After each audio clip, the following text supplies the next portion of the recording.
So you're a creator, you're a YouTuber, and you wanna figure out how to manage your time, how to be productive. Well, I think you just clicked on the best video. My name is Nathan, and this is the Blueprint channel, where our mission is to help creators build valuable attention through our videos and lessons. I've been a creator for 12 years. I've published around 5,000 videos to YouTube, and I've amassed nearly 40 million subscribers across multiple channels. And I wanna give you my tips on being productive as a creator, because it is a very difficult thing to be productive, because as creators, we are creative, right? And being creative sometimes is all over the place. You have some days where you're super efficient, and you have other days where you're just messy. And I know the feeling, trust me, I've grown a YouTube channel through so many different platform changes and so many different periods of my life as well. I started my YouTube channel when I was in 8th grade, grew it all through high school, and then all out of school. So I know the feeling, but let's get into the tips. I have 6 tips for you guys today. And I will say also, before we start, a lot of these tips can apply to really anyone. It doesn't really matter if you're a creator or not. These are just overall productivity tips that have helped me a lot, and a lot of them have to do with your mindset. And the first one is your morning routine. I want to explain to you guys my beautiful morning routine that I have absolutely perfected, and once you adapt it, it's going to change your world. You ready? So step number 1, I get out of bed. Step number 2, I drink some water. Step number 3, I make a coffee. Step number 4, I walk into my office. And step number 5, I get straight to work. Yeah, you probably thought I had some fancy morning routine with a cold plunge, a sauna, 15 minutes of meditation, 45 minutes at the gym, 15 different bagels, 15 pounds of cream cheese. None of that stuff. I've discovered that the best morning routine is what works for you, and you shouldn't listen to anyone else. That's just personally what I've discovered. I have gone through so many different work periods of my life where I have tried to work late at night and then sleep in. I have tried to go to the gym in the morning. I've tried to do so many different things. But for me personally, I am the most creative early in the morning. My brain is fresh. There's no one distracting me. There's no one texting me because it's super early in the morning. And that's when I get some of my most creative work done, with a nice cup of coffee. So right when I wake up, drink some water and get right to work. Now, I'm not saying that that's gonna work for you. What I'm saying is, whatever morning routine works for you the best and you feel the most efficient and productive, you should stick with that, because there's so many random morning routines online that people try to follow, and they're all nonsense. So figure out what works for you, and obviously you're gonna have to do a lot of testing. Like I said, I've done a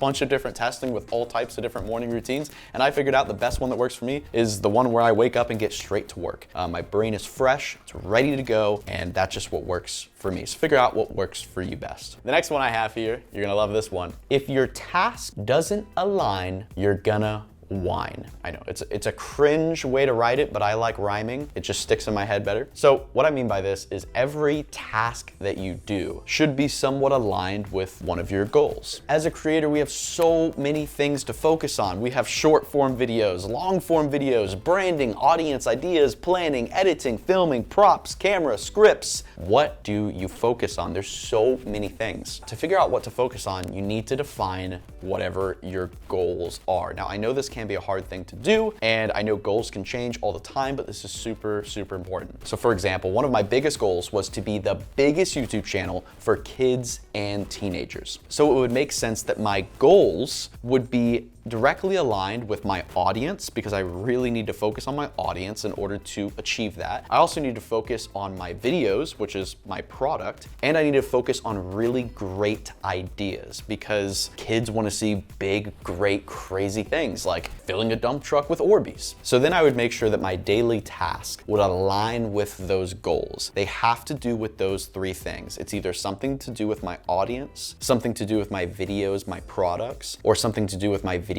ideas. Those were like the 3 most important things to me. And all of my goals aligned with those things. And then I aligned my goals with my daily task of things that I was trying to accomplish. And the reason I discovered that this is so important is because there's a lot of creators or business people or all types of people that say they're staying busy and they're staying productive. And that's great. But the bigger question, it's not about staying busy or staying productive. It's about how effective you're being with the time you have. And when you're able to set the task that you accomplish every day in direct alignment with your goals, it can fix that and make you more efficient, and it will move you closer to your goals. It really helps everything out. This was a huge problem I had. I had all of these goals over here, and then I was focusing all my time on all these other things during the day, and I was like, why am I even doing this? Tip number 3, if you don't have constraints, you're gonna complain.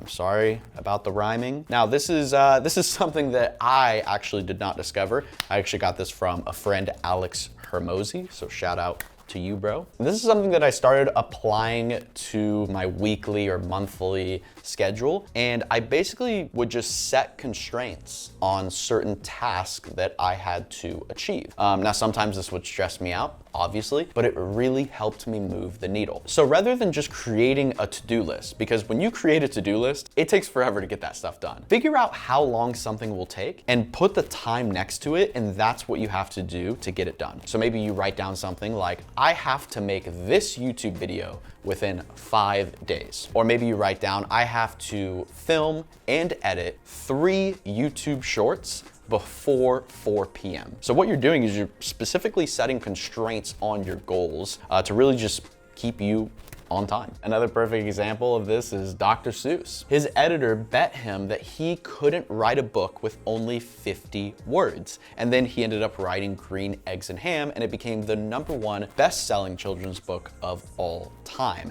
And that happened because he was working within constraints. If he didn't have that constraint of 50 words, he would be all over the place. And there's so many different things he could have wrote. Tip number 4, if you're distracted, you'll never get traction. I wrote the traction part because I'm a car guy, but this was a big deal for me. I was very distracted. I would always be doing this, picking up my phone, checking Instagram, putting down my phone, checking another message. Very, very distracted. I'm sure you faced this. I think everyone has. Of course, there's a lot of ways to solve this. You could throw your phone out the window.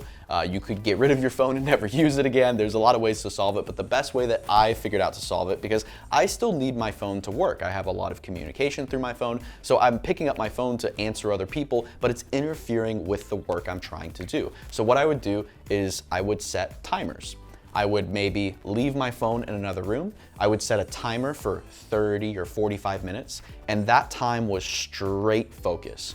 Nothing else. Whatever I was trying to do, if I was trying to plan a video, review a video, whatever I was trying to do, I have 30 to 45 minutes. And then I would get up and just take a 2, 3, or 4 minute break. I would walk around, grab a drink of water, check my phone if there's any messages, and then I would get back to work. Distractions are absolutely going to kill your productivity, but not only do they kill your productivity, they can interrupt your train of thoughts. They could just completely destroy things. One thing I discovered, at least for me, and I know everyone's different, but for me, when I'm working, I start to build momentum when I'm working. So usually when I start working, I'm a little slow, and then after I'm working for, maybe 20 minutes or so, I start to get more efficient. My brain starts turning on and I keep going, and then boom, you get a text message or something happens, and all of that just gets interrupted. And then it takes a long time to just get back into your focus zone. So that's my tip number 4. My tip number 5 is to plan the day. Now, I will say these next 2 tips I'm about to give you are probably the 2 most crucial ones of this video. One thing that I would do is I would wake up in the morning, and this was about 5 years ago.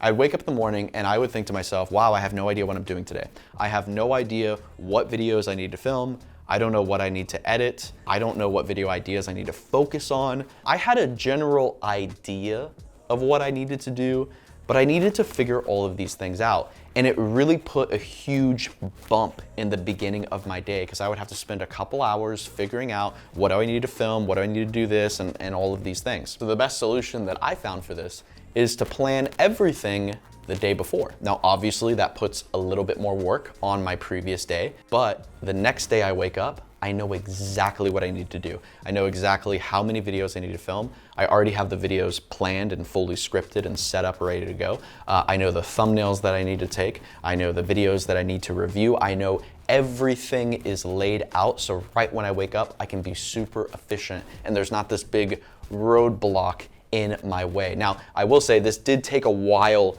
to get used to. It took a while to adjust to this because sometimes it would make my previous days a little longer, but once I fully adapted this into my life, I feel like, I don't know if I actually did it, but it felt like I doubled my productivity, because a lot of the times I would wake up in the morning and I wouldn't really start real work until 11 or 12 o'clock because I would be planning everything. But now I'm starting real work at 8 or 9 o'clock in the morning. Of course, it's different for everyone, but it made a huge difference when I started planning my day the day before. And sometimes I will plan my week the week before. So when I'm filming this video right now, it's on a Friday, but next week, I know everything I need to get done. I have it all laid out. Every day is planned. Everything is just ready to go. So Monday I can hit the ground rolling. We know everything we need to film, everything we need to edit, everything we need to review, every small tedious task that needs to get done. It's all laid out, ready to go, and ready to get done. Tip number 6, this is a big one, calculating your lost time. This is something that I just decided to do one day because I thought it was interesting, and then it made probably one of the biggest differences in my life. Once I realized how much time I was losing or wasting, you just want to fix the problem and start taking action. So one way to do this is to pretty much just lay out like your entire schedule, lay out everything and see where all the gaps are. So let me give you an example. I have this all written out, but let's say you work 5 days a week, and let's say you spend 1 hour per day procrastinating. You're scrolling on TikTok, you're wasting time, and you're just messing around. Let's also assume that it takes you 1 hour to film a short or TikTok video that you could post to your channel. It takes 1 hour for you to set it up, film it, and edit it, which I feel like is pretty reasonable. So let's calculate how many YouTube shorts we could make if we didn't procrastinate for that 1 hour. So in 1 week, you could make 5 shorts, right? Because if you work 5 days a week, that's 5 hours of procrastination. So that's 5 videos you could have made. In 1 month, you could have made 20 videos. In 6 months, you could have made 120 videos. In 1 year, you could have uploaded an extra 240 videos. And this is when we get into the big numbers. 2 years, you could have posted an extra 480 videos. In 3 years, you could have posted an extra 720 videos. In 5 years, you could have posted an extra 1,200 videos just by not procrastinating 1 hour per day. And do you understand how much growth you would have if you posted an extra 1,200 videos? I don't even have 1,200 videos on my channel. My biggest channel has like 900 videos. And that's just in 5 years. I've been doing YouTube for 12. So if you did 12 years, that'd be like 2,000 or 3,000 videos. And that's all just from not procrastinating 1 hour a day. So hopefully these productivity tips helped you.